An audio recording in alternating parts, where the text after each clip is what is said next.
యేసుక్రీస్తు ప్రభుల వారి నామంలో మీకందరికీ నా హృదయపూర్వకమైన వందనాలు. ఈ సాయంకాలపు వేళ కొన్ని మాటలు దేవుని గురించి మాట్లాడుకుందాం. యేసుక్రీస్తు ప్రభుల వారు ఈ భూమి మీదకి 4 విధాలైన రాకడల ద్వారా వస్తారు. ఆ రాకడల గురించి క్లుప్తంగా కొన్ని మాటలు మనం విందాం. మొదటి రాకడ శరీర రాకడ, రెండవ రాకడ రహస్య రాకడ, మూడవ రాకడ మేఘారూఢుడుగా ఆయన వస్తారు, నాలుగవ రాకడ బహిరంగ రాకడ. హల్లెలూయా. వీటిని మనం ధ్యానించుకుందాం.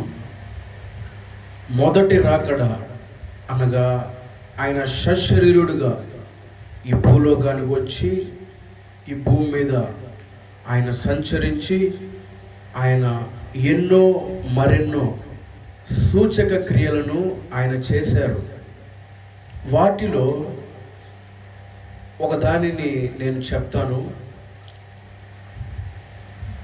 యేసుక్రీస్తు ప్రభుల వారిని సొంత ప్రజలే సిలువ వేయాలి, సిలువ వేయాలి, సిలువ వేయాలి అని చెప్పి సిలువ శ్రమకు సొంత ప్రజలు అప్పగించినప్పుడు యేసుక్రీస్తు ప్రభుల వారు సిలువలో వ్రేలాడుతూ ఆ బాధను, ఆ శ్రమను అనుభవిస్తూ తండ్రితో మాట్లాడుతూ ఆయన ప్రార్థనలో ఆయన ఉన్నప్పుడు ఒక దొంగ అంటున్నారు. చూడండి, లూకా సువార్త 23వ అధ్యాయం 42వ వచనం. ఒక దొంగ యేసు ప్రభుతో ఈ విధంగా అంటున్నాడు. లూకా సువార్త 23వ అధ్యాయం 42వ వచనం. ఆయనను చూచి, యేసు, నీవు నీ రాజ్యంలోనికి పోవునప్పుడు నన్ను జ్ఞాపకము చేసుకో అని అంటూ ఉన్నాడు. ఏంటి, యేసుక్రీస్తు ప్రభుల వారు చేసిన అద్భుతాల గురించి చెప్తారని, ఆయన శ్రమలో దొంగ మాట్లాడిన మాటల గురించి చెప్తున్నారని అనుకుంటూ ఉంటారు. అయితే మనం ఇక్కడ గమనించాల్సిన విషయం ఏంటంటే, అద్భుతాలు అంటే యేసుక్రీస్తు ప్రభుల వారు నమ్ముకున్న తర్వాత నేను నా ఆస్తిపాస్తులు పెరిగాయి, నా డబ్బు పెరిగింది, నా సమస్యలు తీరిపోయాయి అని చెప్పుకునే దానికంటే నా త్రాగుబోతు భర్త మారాడు, నా పాత స్వభావము మారింది, నా తిరుగుబోతు పిల్లలు మారారు అని చెప్పుకోవడం ఎంతో ఉత్తమం. హల్లెలూయా. అలాగనే ఆ దొంగ కూడా యేసుక్రీస్తు ప్రభుల వైపు చూసి, నీవు ఈ శిక్షకు పాత్రుడు కాదు.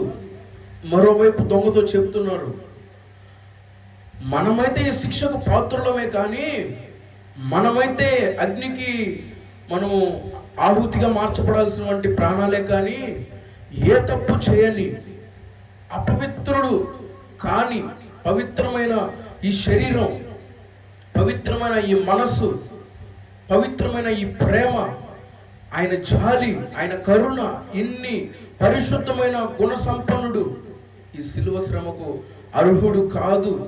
అయినప్పటికీ నేను అనుభవించాల్సిన శ్రమను, నేను పొందాల్సిన ఆ నరక యాతనను నాకు బదులుగా ఆయన పొందుతూ ఆయన ప్రేమను చూపే విధానాన్ని బట్టి నేను మారు మనసు పొందాను. హల్లెలూయా, హల్లెలూయా. ఆ దొంగ యేసుక్రీస్తు ప్రభుల వారు చూపిన ప్రేమను బట్టి మారు మనసు పొందారు. అలాగే మన కుటుంబ సమస్యలు కూడా, మన కుటుంబంలో ఉన్న సమస్యలు కూడా, నీ భర్త మారాలంటే నువ్వు దేవుని ప్రేమను చూపించాలి. నీ పిల్లలు మారాలంటే దేవుని ప్రేమను చూపించాలి. నీ భర్త మారాలంటే దేవుని ప్రేమను చూపించాలి. హల్లెలూయా. అలాగా చాలా అద్భుతాలు, సూచక క్రియలు యేసు ప్రభుల వారు మొదటి రాకడైన శరీర రాకడలో చేశారు. ఇంకా చాలా చాలా విషయాలు ఉన్నాయి, మనం క్లుప్తంగా చెప్పుకున్నాం. రెండవ రాకడ, రహస్య రాకడ. ఈ రహస్య రాకడలో అందరూ ఎత్తపడాలి. అనగా క్రీస్తును విశ్వసించిన ప్రతి ఒక్కరూ, తండ్రి, కుమార, పరిశుద్ధాత్మ త్రియేక నామాన్ని నమ్మి నీటి బాప్తిస్మం పొందిన ప్రతి ఒక్కరూ ఎత్తపడతారు. అంత మాత్రమే కాదు, వారు సంఘంలో నాటపడాలి. ఎటువంటి సంఘంలో? ఆది అపోస్తుల బోధ ఎక్కడైతే ప్రకటింపబడుతుందో ఆ సంఘంలో వారు నాటపడాలి. ఎందుకని? అది పరిశుద్ధులకు అప్పగింపబడిన బోధ, పరిశుద్ధులకు ఒక్కసారి అప్పగింపబడిన బోధ గనుక అపోస్తుల ప్రార్థనలో ఉండాలి, అపోస్తుల సహవాసంలో ఉండాలి, అపోస్తుల రొట్టె విరుచుటలో ఉండాలి. మన వ్యక్తిగత ప్రార్థన జీవితాలలో మనము ఉండాలి. హల్లెలూయా, హల్లెలూయా. చూడండి, కొలస్సీ పత్రిక 1వ అధ్యాయం 28వ వచనాన్ని మనం చూద్దాం. కొలస్సీ పత్రికలో రాయబడి ఉంది,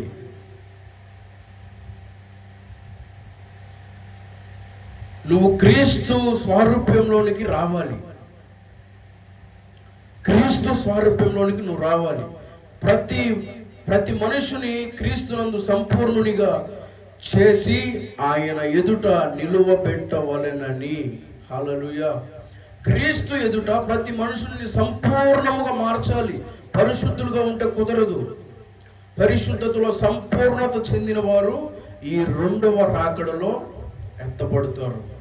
యేసుక్రీస్తు ప్రభుల వారు ఆర్భాటముగా బూరలు ఊదుకుంటూ ఆయన సైన్యాన్ని వెంట పెట్టుకొని ఈ భూలోకానికి వచ్చినప్పుడు మనము ఆయనని ఎదుర్కోవాలి అని అంటే మనలో క్రీస్తు స్వారూప్యంగా మనం మార్చబడి ఉండాలి. అంటే క్రీస్తు ప్రేమను చూపించాలి. రెండవది, క్రీస్తు స్వారూప్యంలోనికి మనం మారాలి. హల్లెలూయా. మొదటి రాకడ ద్వారా క్రీస్తు ప్రేమను మనం తెలుసుకుంటాం. రెండవ రాకడ ద్వారా క్రీస్తు స్వారూప్యంలో మనం ఉండాలని మనం తెలుసుకుంటాం. Praise the Lord. మూడవ రాకడను మనం చూస్తాం. చూడండి, మూడవ రాకడ ఆయన మేఘారూఢుడుగా. హల్లెలూయా. మూడవ రాకడ ఆయన మేఘారూఢుడుగా వస్తారు. అది ఎప్పుడు జరుగుతుందంటే సంఘం ఎత్తబడిపోయి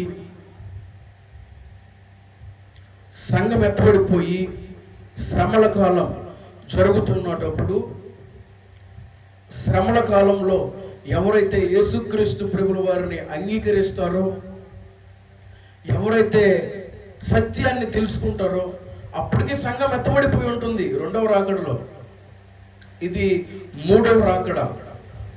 ఈ మూడవ రాకడ మొదటి 3.5 సంవత్సరాలు శ్రమల కాలం, రెండవ 3.5 సంవత్సరాలు మహాశ్రమల కాలం.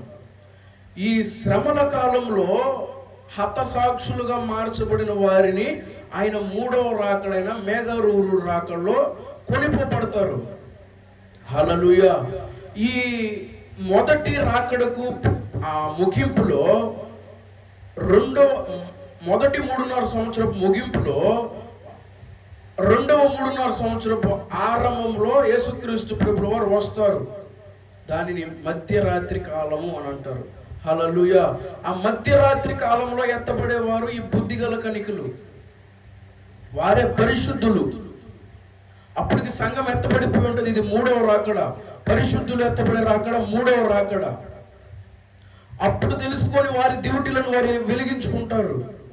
చూడండి, ప్రకటనల గ్రంథం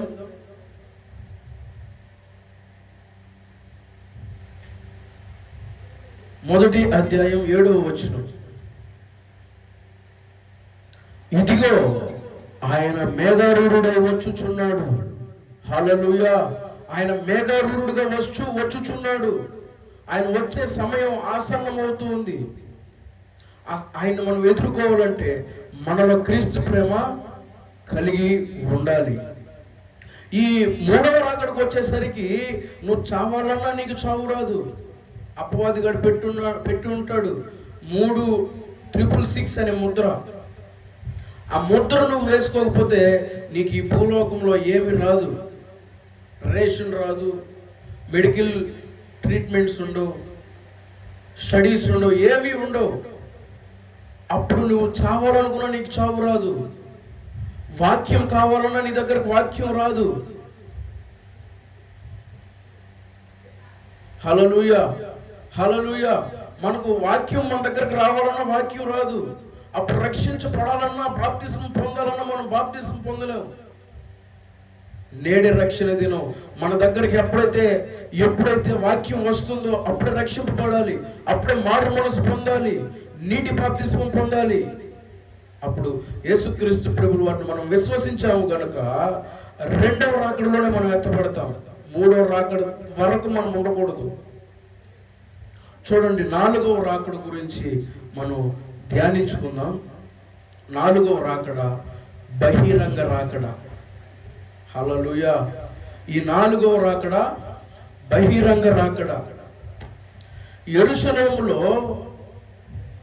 తూర్పులో ఉన్న ఒలీవ కొండ మీదకు వారందరూ పోగవుతారు. ఎవరు? ఇశ్రాయేలు ప్రజలు, విడువబడిన వారు అందరూ పోగవుతారు. పోగైన తర్వాత ఒక యుద్ధం జరుగుతుంది. ఆ యుద్ధం పేరు అర్మగెద్దోను యుద్ధం. ఆ యుద్ధం జరగడానికి కారణం ఏ సహాయం లేకుండా, ఎవరి చేతి పని లేకుండా ఒక రాయ విరిగి కింద పడుతుంది. ఆ రాయ క్రీస్తు. హల్లెలూయా. ఆ రాయ మూలరాయిగా మార్చబడుతుంది. ఆ రాయే నిన్ను శాసించే ఒక రాజుగా మార్చబడతాడు. ఆయనే నజరేయుడైన యేసు. హల్లెలూయా, హల్లెలూయా. ఆ రాయిని మనం గుర్తించాలి. అప్పటికి మనం ఎత్తబడిపోయి ఉంటాం. ఇది నాలుగవ రాకడ, చివరి రాకడ, తీర్పు. ఇక్కడ ఏం జరుగుతుందంటే అపవాదిగాన్ని ఓడించి ఘట సర్పాన్ని బంధించి ఈ సంఘాన్ని యేసుక్రీస్తు ప్రభువు వారు కొనిపోతారు. అందరిని తీసుకొని వెళ్ళి నూతన యెరూషలేములో పెడతారు. హల్లెలూయా. నూతన యెరూషలేం, నూతన భూమి, కొత్త ఆకాశం, కొత్త భూమి. వీళ్ళందరూ యేసుక్రీస్తు ప్రభుల వారిని విశ్వసించి, యేసుక్రీస్తు ప్రభుల వారిని నమ్మి, ఆయన చేసిన అద్భుతాలు, ఆశ్చర్య కార్యాలను చూచి విని, ఆయన నిజమైన దేవుడు, ఆయన ద్వారానే సత్యం. ఆయన అన్నారు కదా, నేనే మార్గమును, నేనే సత్యమును, నేనే జీవమునై ఉన్నాడు అని ఆయన చెప్పిన మాట ప్రకారం యేసుక్రీస్తు ప్రభుల వారి మాటల్లోనే మార్గం ఉంది, ఆయన మాటలోనే సత్యం ఉంది, ఆయన మాటలోనే జీవం ఉంది. ఆ మాటలే పరిశుద్ధ బైబిల్ గ్రంథం. హల్లెలూయా. దానిని అనుసరించి, దానిని ఆచరిస్తూ మనం జీవిస్తే మనం రక్షింపబడతాం. రక్షింపబడి మూర్ఖులకి, తరం వారికి వేరుగా జీవిస్తాం, వేరుపాటు జీవితాన్ని జీవిస్తాం. హల్లెలూయా, హల్లెలూయా. ఈ 4 రాకడలు అయిపోయిన తరువాత నిత్య రాజ్యం. ప్రకటనల గ్రంథం 21వ అధ్యాయం. నిత్య రాజ్యం. అక్కడ నూతన యెరూషలేములో సంఘాన్ని ఉంచుతాడు ప్రభువు. సంఘాన్ని నూతన యెరూషలేములో ఉంచుతాడు. సియోనులో సమర్పణ కలిగిన సేవకులను ఉంచుతాడు. నూతన ఆకాశంలో పాత నిబంధన పరిశుద్ధులను, నూతన భూమిలో రక్షణ పొందిన వారిని, అంటే బాప్తిస్మం లేకుండా వారి చివరి క్షణాల్లో యేసుక్రీస్తు ప్రభువు వారు నిజమైన రక్షకుడు అని వారి వారి మనస్సుకు తెలుసుకొని విశ్వసించి నమ్మిన వారికి నూతన భూమి. ఈ విడవబడిన సకల పాపులంతా అగ్నిగుండంలో వేయబడిపోతారు. హల్లెలూయా, హల్లెలూయా. అపవాదిగాడు, వారి సంతానము, ఈ పాపులు అందరూ అగ్నిగుండంలో వేయబడిపోతారు. వీటిలో మనం చేర్చబడకూడదు, ఈ జాబితాలో మనం ఉండకూడదు. మనం ఏ జాబితాలో ఉండాలంటే పరిశుద్ధతలో సంపూర్ణత చెందిన జాబితాలో మనం ఉన్నట్లయితే మనం ఆయన వస్తున్న రహస్య రాకడలో మనం ఆయన ధైర్యంగా ఎదుర్కోగలం. హల్లెలూయా, హల్లెలూయా. ఈ వాక్యాన్ని, ఈ మాటలను దేవుడు మన వెనుకల్లో దీవించి ఆశీర్వదించును గాక. ఆమేన్. హల్లెలూయా.